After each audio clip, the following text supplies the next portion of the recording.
the nets were too big for the. Yeah, so they had to get like. Yeah, so that makes me wonder, like all these other things that we just know. So all think the for things that they certain. think they know Yeah. aren't necessarily true because they don't have resources to It's kind of cool. do it. Okay. I don't know if I can make this point at the board. You need an extra book. Maybe if I prop it like that. Okay, there we go. Okay, so chapter 13, we have the first word is pelagic. So these are any organism in the water column.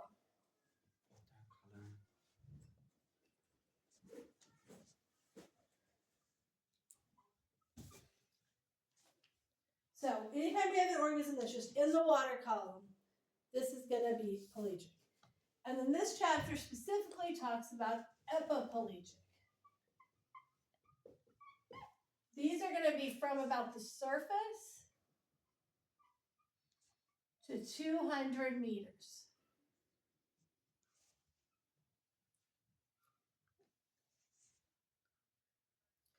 This is often the same, not always, but often the same as the photic zone. Okay, but what does photic mean? Light. Some light. Light. So, not all of the epipelagic has that amount of light. So it's not always the photic zone. The exception would be areas that do not have that amount of clarity for the water to get through. And that's actually usually going to be due to like sediment and things in the water that didn't make it clear. Okay. Then I say see page 382, 13.1. Oh, okay. So it shows there's epipelagic, mesopelagic, bathypelagic, abyssopelagic, and hadalopelagic. You probably heard of the abyssal zone before. Isn't there like a hadal zone too? Yeah, the hadal. Yeah. So pelagic just means it's in the water column, and these are all the differentiations. So basically everything. This would be everything else in the ocean, would be all these pelagic zones. Okay, and then there's two differentiations here. Neritic and oceanic. So neritic is near the continental shelf. Oceanic is over the rest of the ocean. Near the continental shelf, over the rest of the ocean.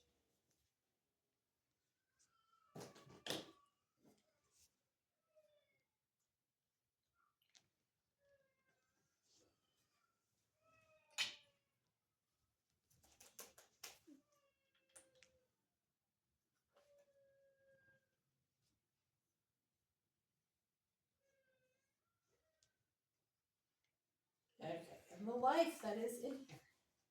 So there are no bottom feeders. Why are there no bottom feeders? There is no bottom. There's no bottoms. What?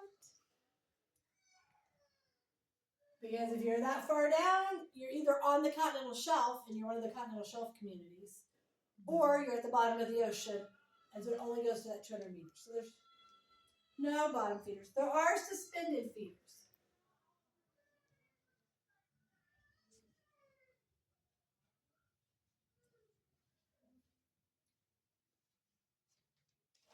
And eventually we'll get into lots of details.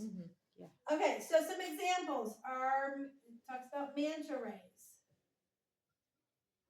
We saw cool rays yesterday. They eat plankton.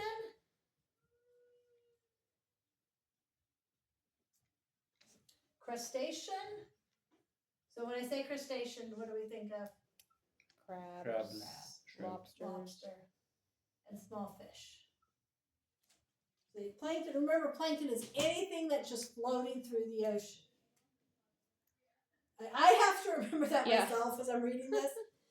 Because you get used to thinking of them as one way, but plankton is anything that's just floating around the ocean. So plankton, crustacean, small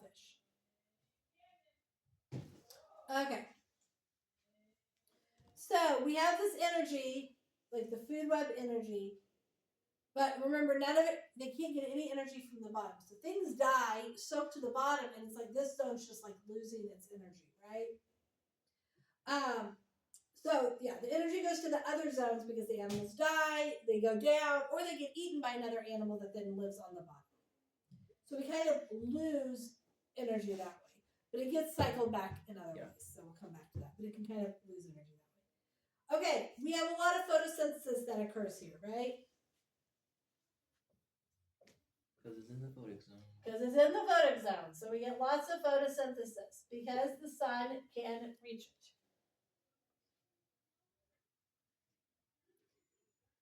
it. It also gets nutrients. It gets nutrients from photosynthesis. It gets nutrients from estuaries and coral reefs. Because remember, we talk about these as like separate zones, but the fish can go from one to the other to the other. The fish can be in the coral reef and then swim out into this epipelagic zone. And as it does that, it brings the nutrients that it got from one into the other.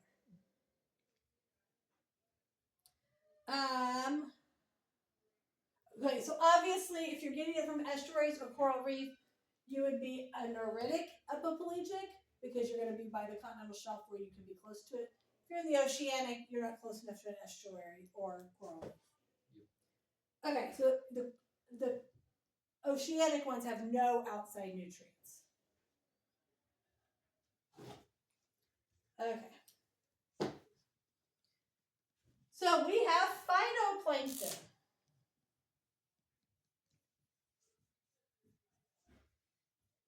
So what do phytoplankton do? What that word phyto, what does that make you think of? They make lots of energy. Photosynthesis.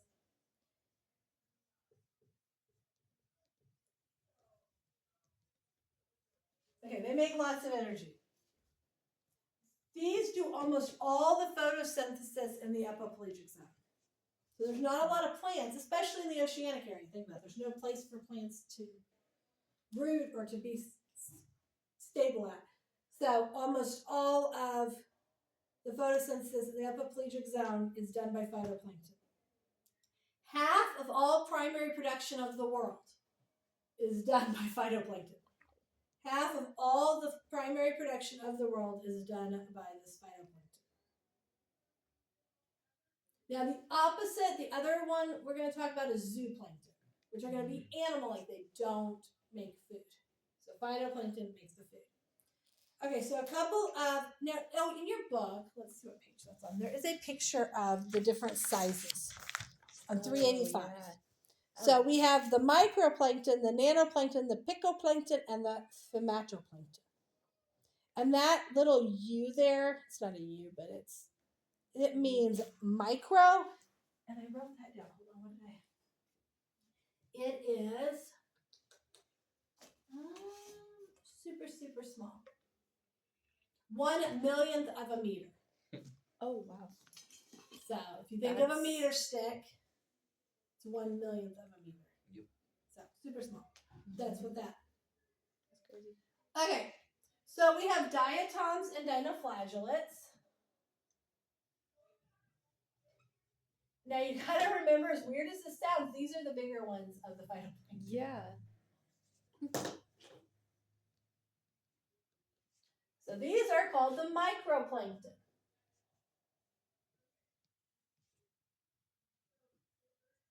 And then we have really small ones like nanoplankton, phycoplankton, and spermatoplankton. Okay. Phycoplankton are bacteria. Spermatoplankton are viruses. These do not do photosynthesis. Because viruses are not their own living organism. They have to have a host. But they recycle proteins. So that's what they are useful for, is to recycle proteins. So do you remember what proteins are made out of? Amino acids. Amino acids. Like, hold on, my exercise kids. Please. They're made from amino acids. But those amino acids have to be present for them to occur. We also need amino acids and proteins to build DNA. So these spermatoplankton help recycle those proteins. Because we can get amino acids from what we eat. We have to get amino acids from what we eat. We can't make we need 20 different amino acids, and our bodies can't make them all. If you eat meat, you can get all of them from meat. If you don't eat meat, you have to combine things in certain ways. That's why rice and beans is a common thing, because it gives you all 20 amino acids. I vote for just eating a nice steak. Okay. The diatoms. These are going to be in temperate and polar regions.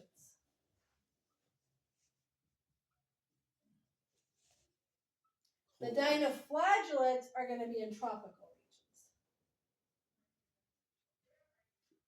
So cold water Yeah, for the temperate and then polar. So the cooler water, and the dino like the warm water, the tropical.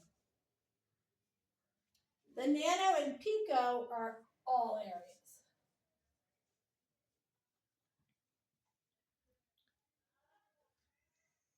So because they're in all areas, there's more of these than of dino and diatoms.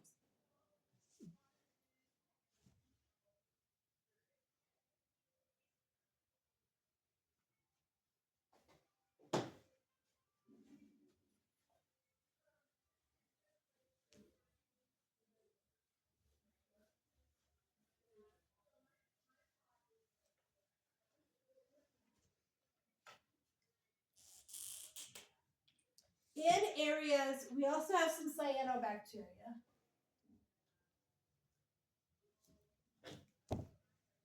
The cyanobacteria are in areas that are less nutrient rich,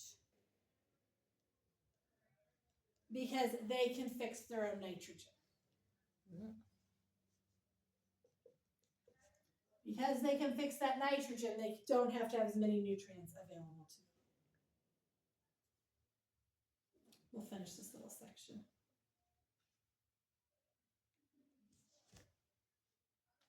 Okay, and then we have some eukaryotic protista. And an example of this is Kako. Does anybody remember what shape Kako is? Those plates. No. Oh wait, was that something else? This would be from like when we did bacteria. It's like this sphere shape, the Kako. Oh yeah. So these are nanoplankton. They are eukaryotic. What does that mean if you're eukaryotic? single cell or no? Not single cell. Means you have organelles. Right. So eukaryotic have organelles. They are protista. They do photosynthesis. This is all under this Kako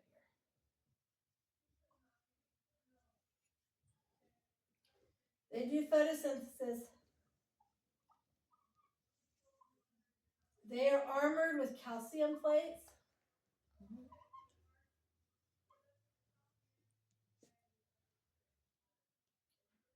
These calcium plates can reflect light in the tropics, so it can kind of help intensify the light. And once the organism dies, while it's suspended, like so when the organism dies and this plate falls off, it makes the water turquoise. Oh, that's right. You give it like a little turquoise appearance, and then the plate can sink, and then that plate is the nutrients there. These are nutrient poor waters.